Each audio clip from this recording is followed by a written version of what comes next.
Service start होने वाली है, गेस्ट आने वाले हैं और सबसे पहला इंप्रेशन क्या होता है? सूप। सूप सिर्फ एक लिक्विड नहीं होता, ये शेफ का इंट्रोडक्शन होता है। सूप को ब्रॉडली 4 टाइप में डिवाइड किया गया है। सबसे पहला थिन सूप, जिसे हम क्लियर सूप के नाम से भी जानते हैं। दूसरा थिक सूप, तीसरा कोल्ड सूप और चौथा इंटरनेशनल सूप, जिसे हम रीजनल सूप भी कह सकते हैं। आज के वीडियो में आप समझेंगे इन चारों के बारे में, तो चलिए एक एक करके समझते हैं। सबसे पहले हम बात करते हैं थिन सूप की, जिसे हम क्लियर सूप भी कहते हैं, और नाम से ही पता चल रहा है पतला पतला सूप। गाढ़ा नहीं होता, थिक नहीं होता, ये लाइट होता है, एलिगेंट होता है और पलाते को प्रिपेयर करते हैं। इसमें सबसे पहली कैटेगरी आती है ब्रॉथ की। ब्रॉथ क्या होता है? स्टॉक बेस्ड सूप होता है जो स्टॉक से बनता है। ये अनपास्ड होता है, इसे पास नहीं कर सकते हो आप स्ट्रेनर में, मतलब स्ट्रेन नहीं किया जाता कंप्लीटली। इसमें विजिबल वेजिटेबल्स, हर्ब्स या मीट पीस होते हैं। एग्जाम्पल के लिए मिनेस्ट्रोन सूप अगर आपने देखा होगा, जो कि इटालियन सूप है, और जैसे स्कॉच ब्रॉथ देखा होगा जो स्कॉटलैंड से है, ये अनपास्ड सूप है। जिसे आप स्ट्रेनर में स्ट्रेन करोगे तो ये स्ट्रेन नहीं होगा, क्योंकि इसमें वेजिटेबल्स होता है। यहाँ पर डिफरेंस क्या है? स्टॉक और ब्रॉथ सेम नहीं होते हैं। स्टॉक का मतलब बेस, ब्रॉथ का मतलब रेडी टू सर्व सूप। इसे आप डायरेक्टली सर्व कर सकते हो। ब्रॉथ को सर्व करते वक्त कभी कभी थोड़ा रिड्यूस स्टॉक या ग्लेस ऐड करते हैं बॉडी देने के लिए। क्लियर सूप कभी स्पून के बैक को कोट नहीं करता, अगर कोट कर रहा है तो वो थिन सूप नहीं है। इसके बाद दूसरी कैटेगरी है कंजोम। कंजोम का मतलब होता है क्लेरिफाइड सूप, एकदम क्रिस्टल क्लियर। इसको एक वाइट से क्लेरिफाई किया जाता है। एक ओल्ड शेफ रूल से, एक पुराने शेफ थे, उनका एक रूल था, अगर 4 लीटर कंजोम में कॉइन, एक सिक्का डाल दो और आप अगर डेट को रीड कर सकते हो, पढ़ सकते हो, तो परफेक्ट कंजोम है। इतना क्रिस्टल क्लियर होता है। इसका कलर एम्बर कलर होता है। कंजोम का नाम उसके गार्निश के नाम पर होता है। ये लग्जरी, क्लैरिटी और टेक्निक का सिंबल है। अब बात करते हैं थिक सूप के बारे में। थिक सूप्स बॉडी वाले, टेक्सचर वाले या सेटिस्फाइंग होते हैं। इसमें सबसे पहली कैटेगरी है प्योर सूप। वेजिटेबल को कुक करो, ब्लेंड करो, स्ट्रेन करो। ऑप्शनल है स्ट्रेन करना, बट आप कुक करोगे और ब्लेंड करोगे तो प्यूरी बन जाएगी। एग्जाम्पल के लिए लेंटिल सूप, पोटैटो सूप, इसे आप ब्लेंड कर दोगे तो इसकी प्यूरी बन जाएगी, जो कि सूप कहलाएगा। अगर आप टमाटो सूप बना रहे हो तो टमाटो को रोस्ट करो, उसके बाद सूप बनाओ। अगर कैरेट सूप बना रहे हो, कैरेट को पहले रोस्ट करो। पंपकिन बना रहे हो, पहले रोस्ट करो, उसके बाद सूप बनाओ। फ्लेवर जो है डबल हो जाएगा। प्यूरी सूप स्मूथ होते हैं बट हैवी नहीं। इसमें दूसरी कैटेगरी आती है क्रीम सूप की। इसे आप पास्ड थिक सूप भी कह सकते हो, मतलब ये पास हो जाता है बट फिर भी थिक होता है। Traditionally vegetable puree plus béchamel plus cream को मिला दिया जाए तो आपका क्रीम सूप बनता है। एग्जाम्पल के लिए cream of mushroom soup, cream of chicken soup, cream of tomato soup. ये एग्जाम्पल है जिसमें आप क्रीम भी ऐड करते हो, वेजिटेबल भी ऐड करते हो, और किसी में बेशमल सॉस या व्हाइट सॉस या रू को भी ऐड करते हो। टेक्सचर स्मूथ होता है इस सूप का, रिच होता है और सिल्की होता है साथ साथ। इसकी जो तीसरी कैटेगरी है वो है वेलूते, वेलूते सूप।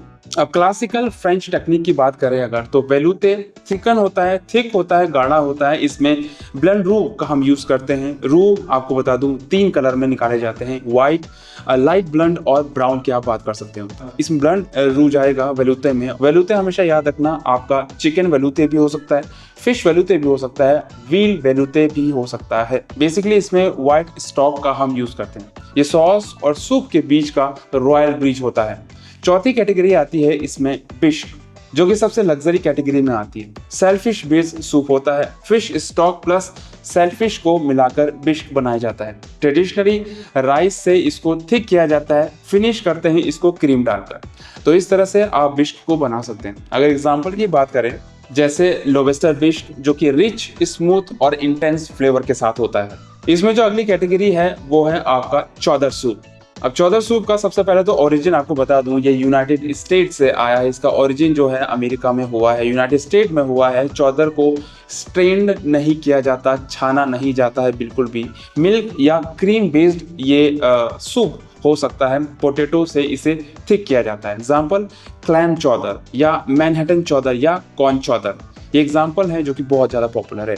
ये हार्टली होते हैं और ऑलमोस्ट मील जैसे इनको सर्व किया जाता है या मील जैसे होते हैं। इसके बाद आता है कोल्ड सूप। अब कोल्ड सूप से आपको नाम से पता चल ही रहा होगा कि ये जो सूप है वो ठंडा होता है, गर्म नहीं होता है अदर सूप की तरह। कोल्ड सूप अलग एक्सपीरियंस देता है compare to other soups.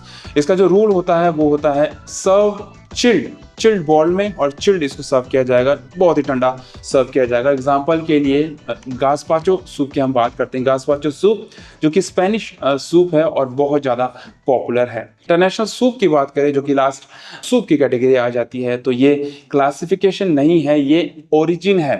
Example, ये इंटरनेशनल सूप जो है वो कंट्री को रिप्रेजेंट करता है। फ्रेंच अनियन सूप जो कि फ्रांस से है, मुलगतवानी जो कि इंडिया से है, बॉर्च सूप जो कि रशिया से है, कोकी लिकी जो कि स्कॉटलैंड से है, और इसी तरह से बहुत अलग अलग सूप्स हैं जो कि उस कंट्री को रिप्रेजेंट करते हैं जिस कंट्री का वो सूप होता है। हर कंट्री का सूप उसकी कल्चर की स्टोरी बताता है। अब हम बात कर लेते हैं सूप की सर्विस और प्रिपरेशन की, किस तरह से प्रिपेयर किया जाए। स्टॉक हमेशा स्ट्रॉन्ग होना चाहिए और क्लीन होना चाहिए। बैड स्टॉक मतलब बैड सूप। स्टॉक का यूज हम करते हैं किसी भी सूप को बनाने के लिए। अगर आपका एंट्रे हैवी है तो सूप को लाइट रखो। हैवी सूप सर्व कर रहे हो तो पोर्शन स्मॉल रखो, क्योंकि हैवी होगा तो पेट वैसे ही भर जाएगा, और सूप हमेशा स्टार्टर में सर्व किया जाता है। गार्निश स्मॉल और डेलिकेट होनी चाहिए। सूप स्पून से इजीली उठ जाए ऐसा सूप होना चाहिए। थिक नहीं होना चाहिए और सीजनिंग मॉडरेट रखनी चाहिए। ज्यादा सीजनिंग, ओवर सीजनिंग नहीं होनी चाहिए। हॉट सूप पाइपिंग हॉट होना चाहिए। कोल्ड सूप वेरी कोल्ड होना चाहिए, तभी वो सूप कहलाता है। क्रीम ऐड करने से पहले थोड़ा शुगर ऐड कर लो। एसिडिटी टोन डाउन होती है। कर्डलिंग प्रिवेंट होता है। कर्डलिंग से, फटने से आप बच सकते हो किसी भी सूप के। एकम्पनीमेंट क्रिस्पी होना चाहिए। जो सूप के साथ आपने देखा होगा साथ में जाता है, उसे एकम्पनीमेंट कहा जाता है, वो क्रिस्पी होना चाहिए। जैसे मेलबा टोस्ट, क्रैकर्स, ब्रेड स्टिक्स, चीज क्रोटोन या ब्रेड क्रोटोन्स। इस तरह के क्रिस्पी अगर आप सूप के साथ सर्व करते हो तो आपको सूप बहुत अच्छा बन जाता है। 1 लीटर सूप मतलब 5 पोर्शन ऑफ सूप आपको होना चाहिए, जो कि एंट्रे का साइज होता है।